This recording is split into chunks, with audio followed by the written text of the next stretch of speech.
Kathy the Vegan Prepper here, bringing you a video showing you all of the food preservation that I have done in the last 2 weeks in 4 different categories, including freezing, drying, fermenting, and canning. So I'll show you some of what I've done, and definitely some of these were projects, but a lot of this stuff is actually a lot faster than you would think it was. And so some of that is what I'm going to be talking about here. Granted, I am very blessed to be able to just stay home and work and play in my own place, kind of on my own schedule, kind of. I do have kids and they kind of rule my time a lot of the times, but I'm able to fit a lot more things in, I know, than people who might work outside the home. But I still also don't like have all day to just spend canning and putting stuff up. So for me, I'm also trying to fit it into kind of a busy and running a business and busy life. And so most of my food preservation is fast. But like I said, there are a few bigger projects here, but we'll get into that and talk about that when it's time. So why don't we go ahead and get right into it. First off, talking about the things that I don't have here because that's boring, and so we'll get it over with fast. In the freezing category, I've been putting up a lot of bananas because we have a case of bananas that's ripening, and so it's time to buy the next case. But I'm putting up a lot of frozen bananas right now, and they're getting to their perfect ripeness and sweetness for banana bread. So that's not a freezing thing, but banana bread. But we make frozen nice cream out of it and like to put bananas into our smoothies. It just makes delicious, creamy, dreamy smoothies that are like ice cream smoothies. They're so delicious. So we do use a lot of frozen bananas in our house, but it is also one of the preps that I do for summer, so that if, you know, I like to have a huge stock of frozen bananas on hand, so that if, you know, we need to really cut a grocery bill 1 week or 2 or whatever, I might not have to buy that, you know, $27 case of bananas, but even still, it's like really cheap. It's so cheap to eat this way. I just got it. It's just so cheap. But anyway, don't think that veganism is expensive. It's really not. If you do it more whole foods, it's not expensive at all. And then, okay, the next thing that I am working on freezing is hash browns. So for now, this is an experiment. I have a whole bunch. You saw in one of my videos previously, maybe I got 100 pounds of potatoes, and I'm still working through those. They're still perfectly fine, but you know, it's taking me a little while to work through 100 pounds of potatoes. Even if you have people eating starch solution in your house, it takes a while to work through 100 pounds of potatoes. But one of the things that I was thinking of was freezing them for, you know, later convenience, hash browns, whatever, meals, or mixing them into things. And so I just have shredded them, and they soaked in water for a little while and then were frozen. And I don't know yet if it makes good hash browns because I just haven't tried it yet. So we'll probably try air frying those at some point in the future. And as soon as I know, you'll know, you know? So basically, it's just a really fast process, which is another reason I really like the bananas and the potatoes in particular. As far as the process, because it's just like peel and put on a tray, freeze, and then you're done with the bananas, stick in a bag or whatever. And then with the hash browns, it was very much the same. Soak them in water, drain them, and then freeze them on a tray, and then stick them in a bag. And it was done. There was no blanching or anything involved. So yeah, hopefully those work out. I'm really excited. And so that's it for freezing, but let's go ahead and move on now to the drying. And this is going to be a ton of stuff, and stuff that I have actually, I think, shown in some previous videos, but this does fit into what I've done in the last couple weeks. So one of my goals is to get one of these small totes, the 13-gallon totes, filled with dehydrated foods, so that we can just like take it and go in an emergency situation. And so that's what I'm currently working on. That's what these large quantities of dried foods are for. So all of these are well past their conditioning day. I did so much conditioning on these. They're conditioned, so they're ready to start going into Mylar bags as meals or as just ingredients. I haven't decided yet, but probably meals. But yeah, I've got like a jar of quinoa. This was I think 10.5 cups of quinoa, and it dehydrated down to that. Pardon the noise as I'm clearing my space a bit. This was 4 pounds of frozen broccoli, which is dehydrated down to this amount. I'm definitely going to be doing some more frozen broccoli. I have some frozen veggies in my fridge right now, or in my freezer right now. And you know, I'm making room for bananas and stuff. So I need to pull some things out. So I'm going to be roasting and dehydrating more frozen vegetables for this purpose. Here's some black beans. I did actually, I think it was 3 pounds of black beans to make 3 quart jars. These are out of the pressure cooker. So 3 pounds of black beans is a pretty decent amount of food. And so, like I said, those are conditioned and ready to be made into meals. This, however, was left over from canning a bunch of black beans, and I'll get into that pretty soon. And so I cooked these on the stovetop and then dehydrated them. So I'm finally going to be able to tell you guys whether stovetop cooked black beans or pressure cooked black beans rehydrate better, because I have read before that pressure cooked beans rehydrate better than just stovetop cooked beans. So we're gonna see if that is actually true in a video forthcoming very soon. Maybe, I hope. I really hope. And then this is a recipe of my chana dal, which I have on the channel, and I went ahead and dehydrated that. Actually, Mr. Vegan Prepper has already taken some for lunch at work, and it worked out really well. He liked it, so this is a winner. He said it didn't rehydrate 100%, but he doesn't really have fully boiling water available at work, so I think that that's possibly what it is. I haven't tested it at home yet, but we'll be performing some more tests, but that's like the perfect kind of emergency meal food, because all the flavoring is already right there. So anyway, is it 2? No, this is just 1 pound of pasta, brown rice pasta, which is dehydrated, you know, cooked and then dehydrated. You might say, why on earth would you do that? But that turns it into an instant food. So now this is an instant pasta that will rehydrate with, you know, boiling water poured over top. And then you'll have, you know, a product that you can eat without having to actually like bring water to a rolling boil. So this is like conserving water and fuel in a situation where you might really need to do so, whether that's an emergency or just like camping or backpacking. Like it's really handy for that way. Or also like a busy weeknight, you know, dump some boiling water over something. You're basically making your own cup of noodles, but like in a much healthier way. So here's some more brown rice pasta. This was another pound of brown rice. Oh no, this was like 1.5 pounds, I believe. And then it made that. It didn't quite fit into 2 quart jars. So yes, I have that. And that way, the reason I keep track of how much I did is so that I can track the calories eventually when I decide to actually do that. And again, sorry for all the sounds. I'm trying to make room. There's so many things on my desk right now.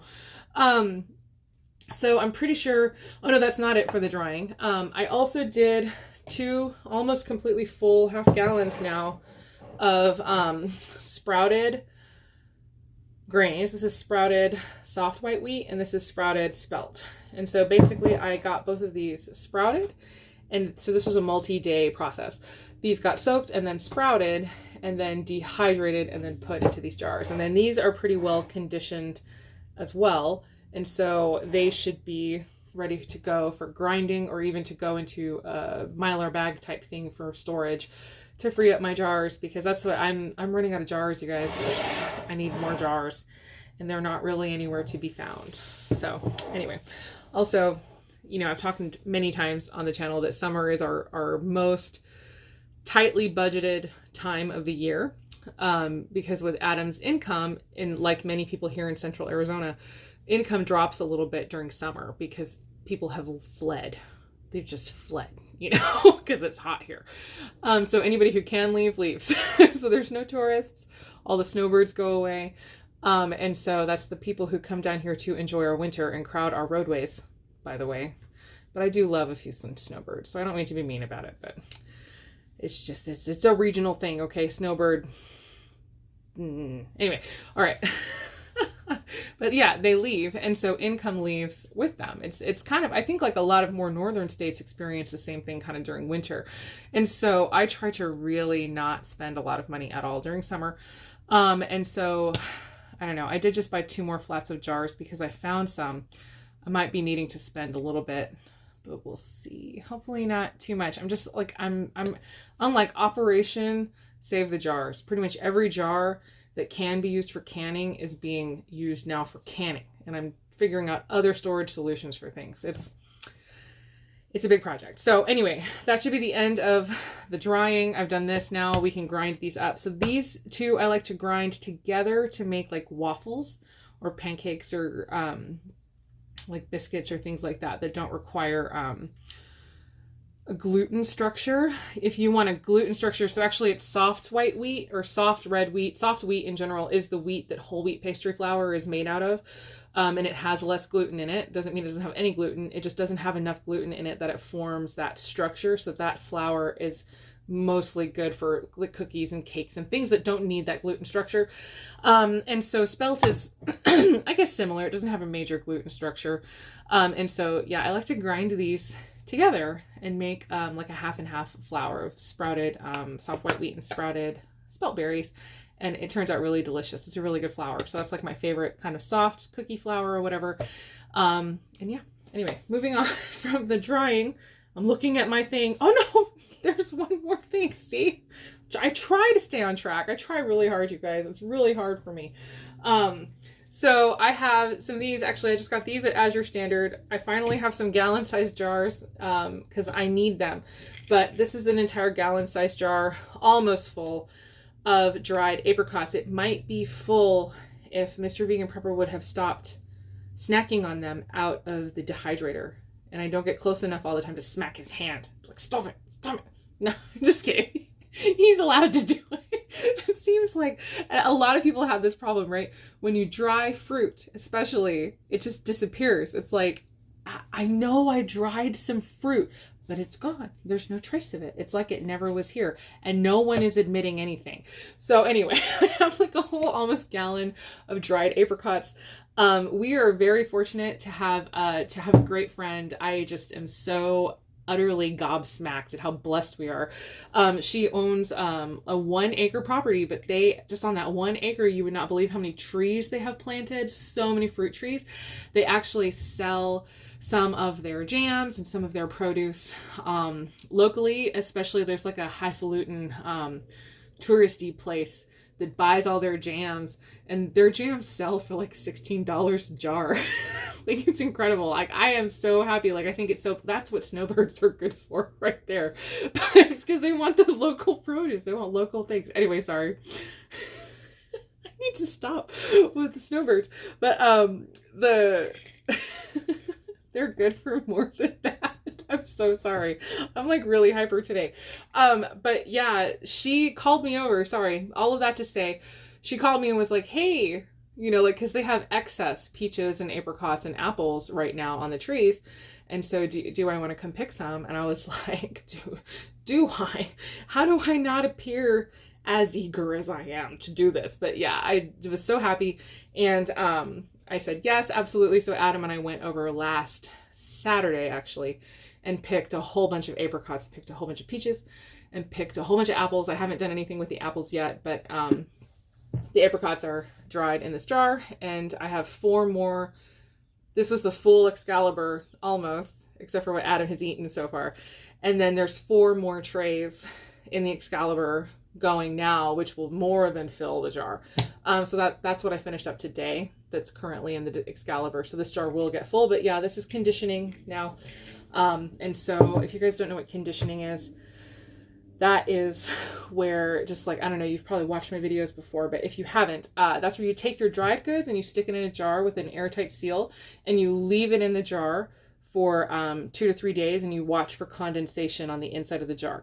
And if you don't see that, then that means that there's no moisture left in those foods, and those foods are now safe to go into like Mylar bags or get vacuum sealed, go into long-term storage and all that. So it's a very important safety step to take with the dehydrated foods to make absolutely sure that you're going to have, you know, longevity and, you know, a safe product to eat after it's been stored in an oxygen-free environment. You need to make absolutely sure all the moisture is gone. So anyway, I think that is actually it for the drying.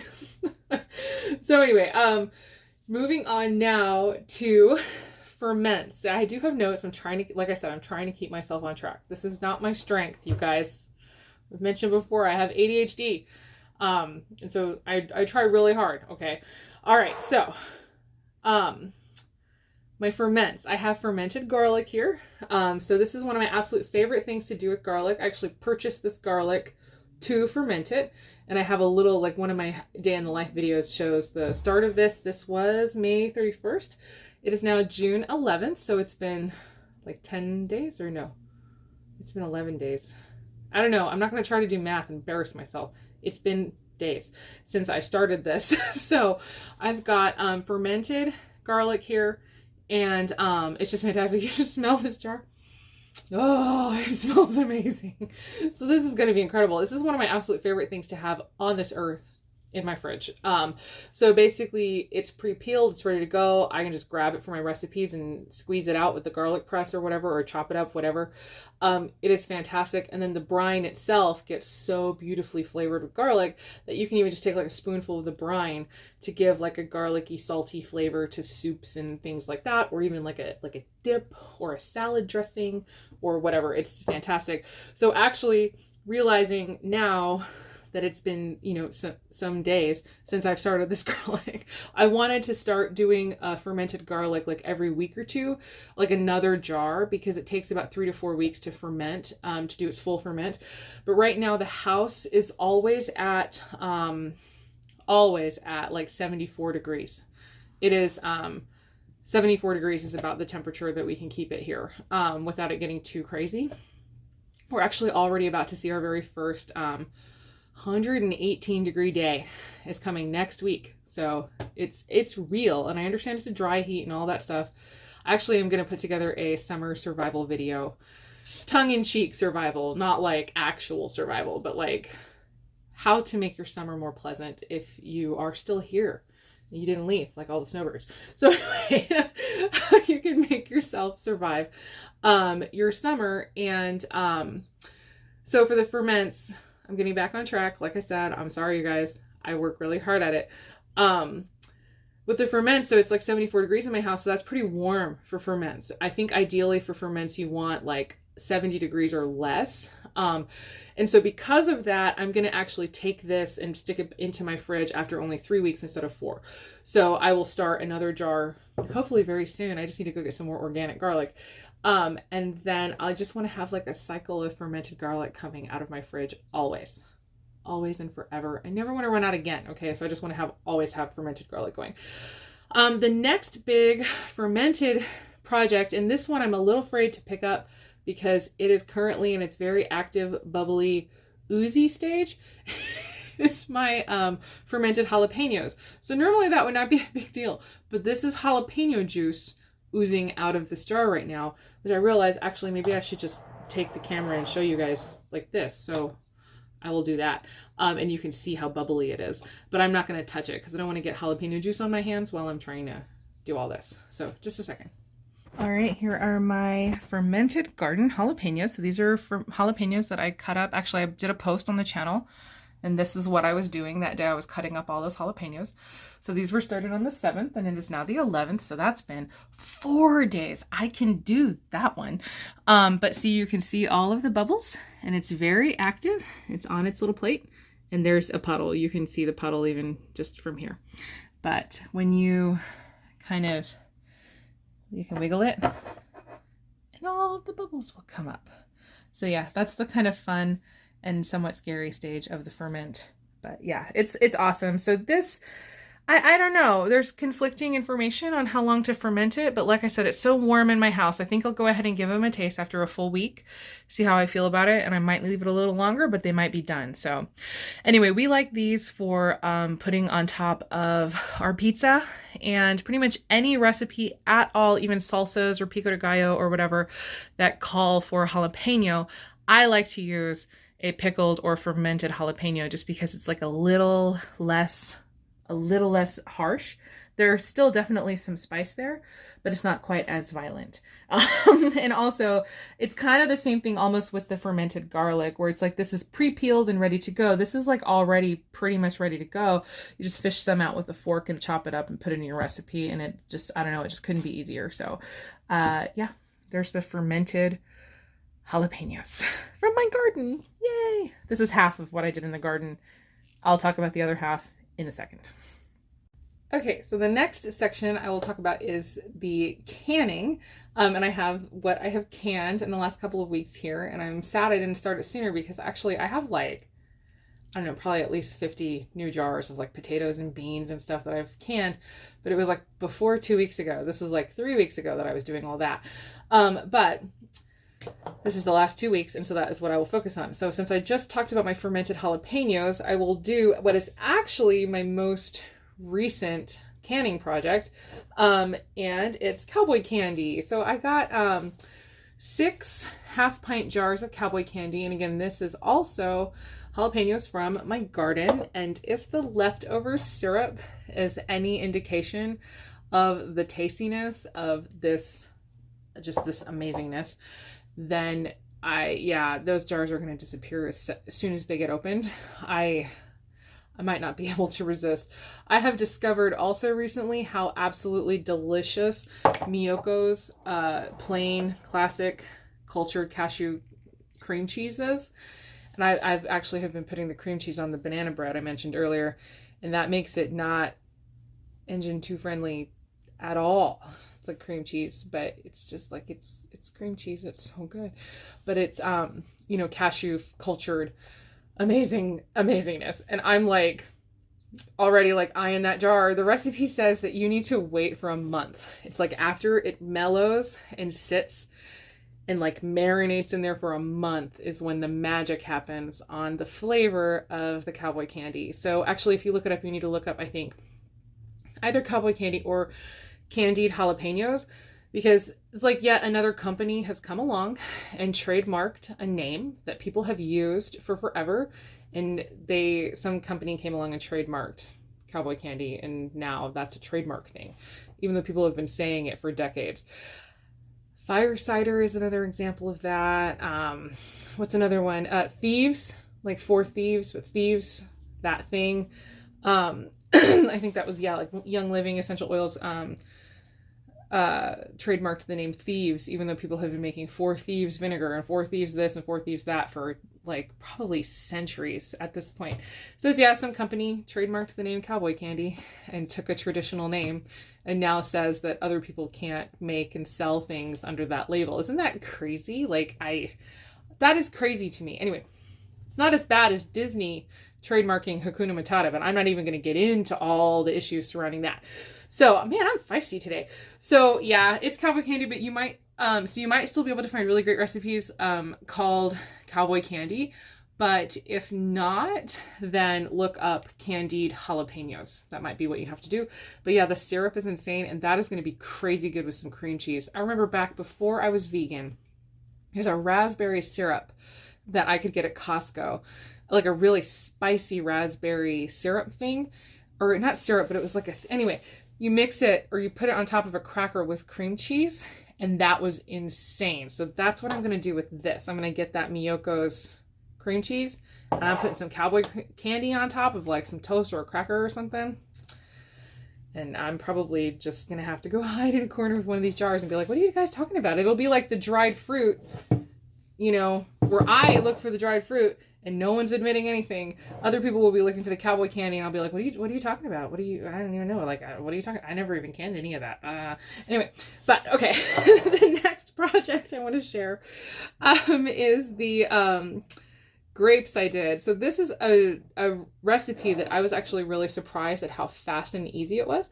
So basically what happened was I finally found some organic grapes at Whole Foods, and I did pay kind of a premium for those grapes, because it's actually, I don't know what it is in these last few years, I find like I can't find organic grapes in the store anymore. I don't know what's going on, or it's like there's only 1 or 2 weeks a year that you can get them. But we got them.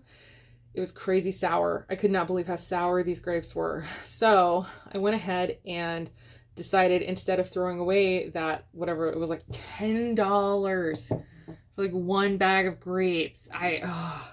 It hurt, y'all. But Mr. Vegan Prepper, one of his favorite things is green grapes.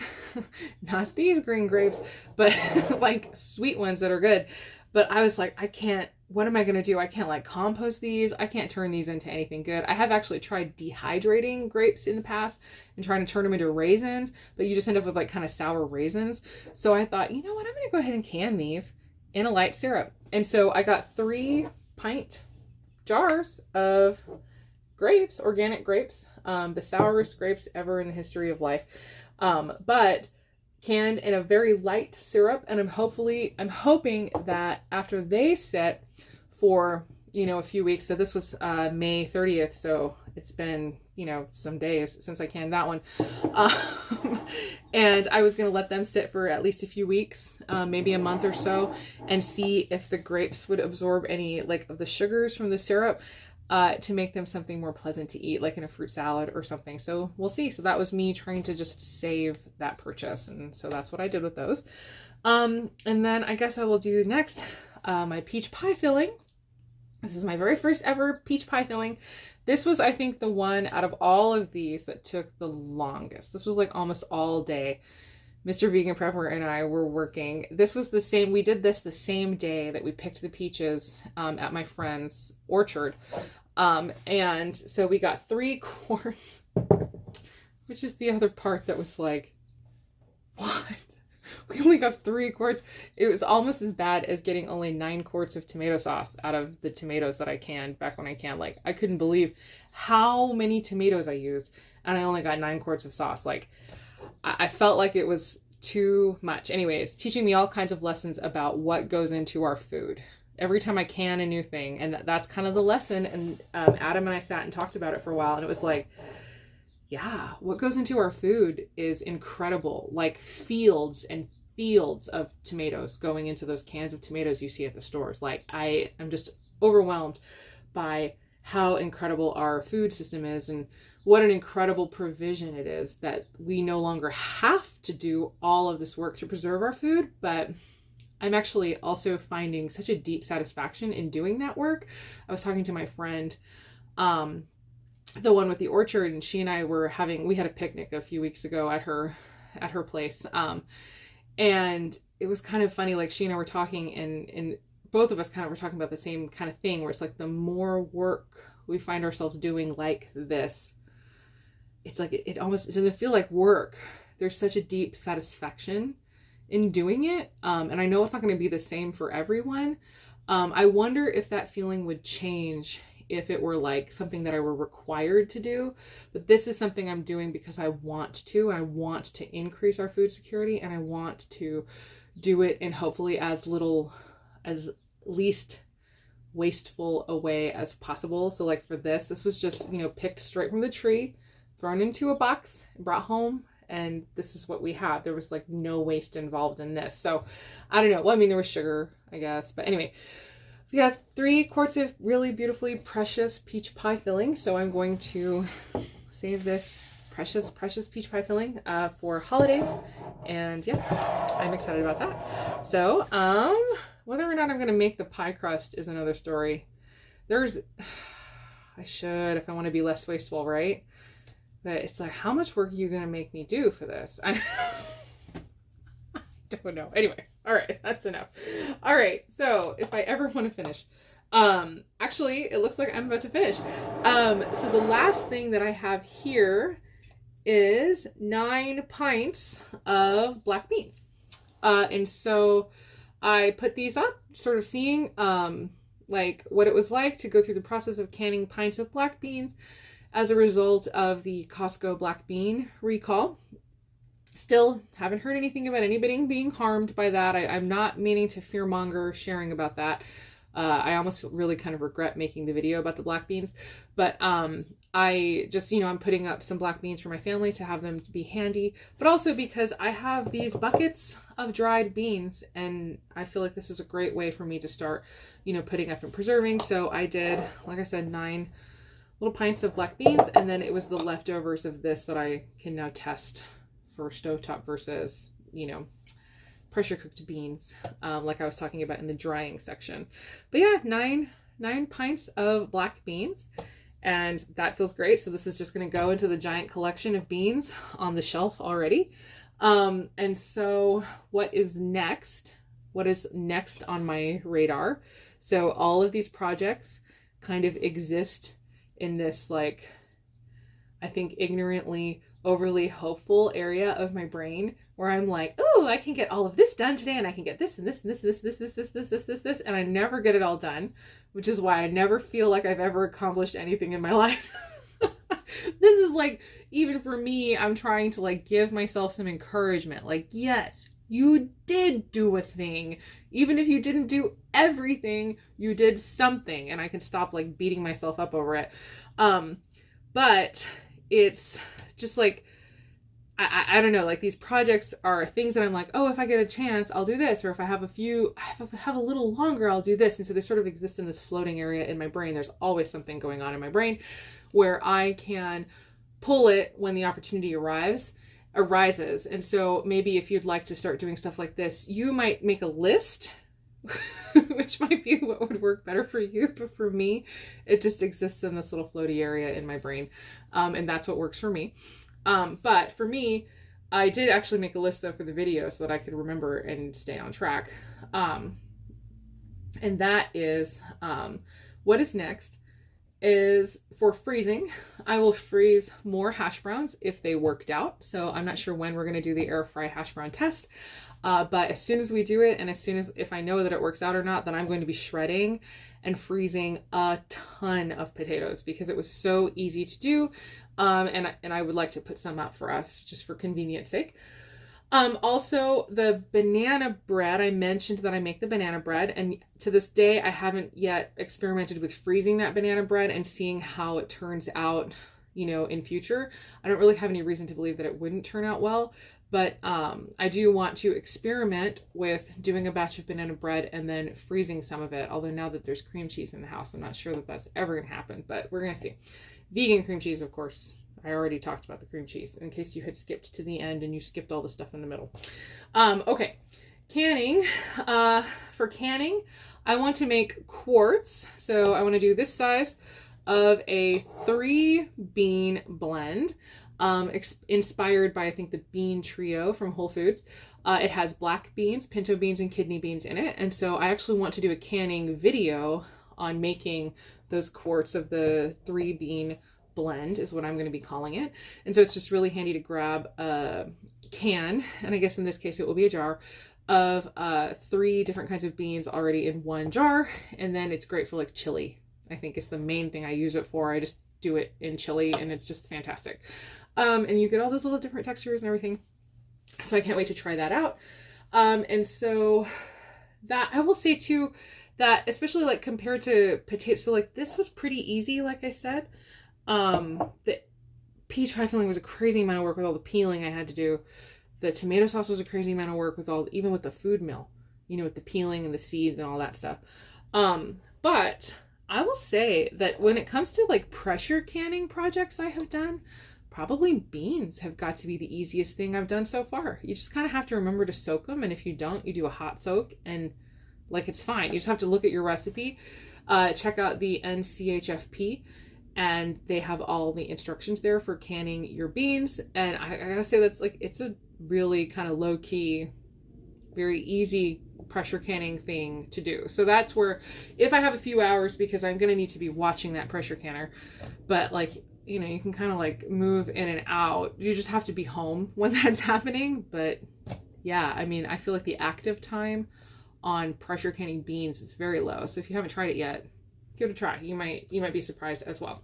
Also for the canning, so I gotta hide the apricots because I found a recipe for date apricot chutney in a Ball Blue book, and it sounds so insanely good that that is what I want to make. However, the recipe called for dried apricots, which is one of the other reasons that I dried all these apricots, and I dried all of them so that I can have like a cup, hopefully, for an apricot chutney recipe. So anyway, a date apricot chutney, and hopefully that will be showing up in the next video I do like this, if I do another one like this. Drying, I have, of course, like I already said, I have 4 more trays of apricots going right now. And then also out in my yard, so it's kind of putting a kink in my plan for really getting the dehydrated food bucket filled, or I mean tote filled. It is time to cut back a ton of my herbs before, like I said, we're getting our first 118-degree day. So the fireball of death is about to ascend in our place here. And so I need to cut back the herbs before they just die back because of the extreme heat. So I've got that to do kind of on a time crunch. and I'll be cutting back like lemon balm and mint and catnip, and even some sage, and then maybe even some rosemary. Although rosemary doesn't care. Rosemary is just like, bring it. So yeah, I'm gonna be doing a lot of things like mint and lemon balm and catnip, and preserving as much of that as I can while I can, and then hopefully those plants will make it through summer. We'll see. I hope so. And also for fermenting, I have a second ferment on some homemade apple cider vinegar that I'm getting started. All of my apple cider vinegars actually grew a SCOBY this time. I'm like, what? That's never happened before. So I'll take it as a really good sign. So I am going to ask Kathy in the comments, because I feel like you're the one who would know, can I make kombucha with those SCOBYs that formed on my apple cider vinegar? I've kind of Googled it, and I can't seem to find like a clear-cut answer. Like, it'll be a slightly different ferment. But yeah, I'm really eager to try to start making a kombucha with, because they look exactly like SCOBYs, because I've made kombucha before, and it's like a SCOBY. That's what it is. So anyway, let me know, Kathy, if you know. I feel like if you don't know, no one knows. So anyway, Kathy, I'll say Kathy F in the comments. I don't know if she wants me to say her whole name here, even though it's in the comments, but she's like a fermenting expert. So anytime you see her comment and start commenting about fermenting, read those comments, because I'm like, you need your own YouTube channel, Kathy. I want to learn about fermenting from you. And yeah, I think that's it. So I'm gonna cut this off. This got way longer than I planned for it to be. Like I said, I wanted to do only 1 week, and I ended up doing 2 weeks, but hopefully that was also kind of peppered with some useful information that's going to help you out in your own food preservation journey. And yeah, I gotta go put all this stuff back. Like, I'm gonna hide this though. Hiding it. Okay. So anyway. Oh gosh, yeah, I was like feisty and hyper in this video. Hopefully it was okay. So as always, I hope the rest of your day is good and your life stays wonderful. I really mean that. Please like and subscribe if you'd like more content like this. Please definitely let me know in the comments down below, and next time I do it, I really will try to do only 1 week so the video doesn't get so long. I understand it gets to be kind of a lot when videos are too long. That's why I timestamp everything. But well, you know, also as a tip, you can watch videos at like double speed. Did you know that? Because I found that out just recently, because I had to edit myself, or finding timestamps for the video. Like when I didn't do it in the editing process, I forgot, and I've had to rewatch the entire video to find the timestamps to put down there. And I'll watch it at double speed, and it'll turn like a 40-minute video into a 20-minute video, which is a lot easier to deal with. So, especially when it's like the 4th time I'm going through the video because I've already done the edits and all that. Anyway, but you could just watch it like that normally. Me at double speed is like me at my natural speed. So anyway, it works. Okay, all right, that's it for real. I'm seriously leaving now. Okay, see you guys later. Bye. I didn't mean it. I'm not leaving, but I just wanted to show too that, like I mentioned, I'm on kind of Operation Jar Rescue. And so all of these tinctures, many of them were in canning jars, but I had purchased these jars, you know, months ago. And I finally, just in the last couple weeks, washed all of these out and transferred all of the tinctures into these jars instead. And so like they're 3 deep, and then I think there's only 2 empty bottles. So now this is my full tincture collection, and that is something that I did this week. These are not really new tinctures, they're just in their new bottles, and I'm very happy that they are in the closet now with all the canned goods. But yeah, I'm running out of room already in all these new shelves that Mr. Vegan Prepper put in here for me. Of course I am. So anyway, all right, that's it. I'm seriously leaving for real now. For really, really real. Okay, bye. Okay, I think I could do that, and I could fit it here, and I've started to sort of fold these things into my life. And then now I do so much that I'm like, kind of like, what do I do? I basically put food up. That's my whole life now. I live in my kitchen. It's like, anyway, I'm having a crisis. I'm having a crisis now. Is that all I do? Oh my God.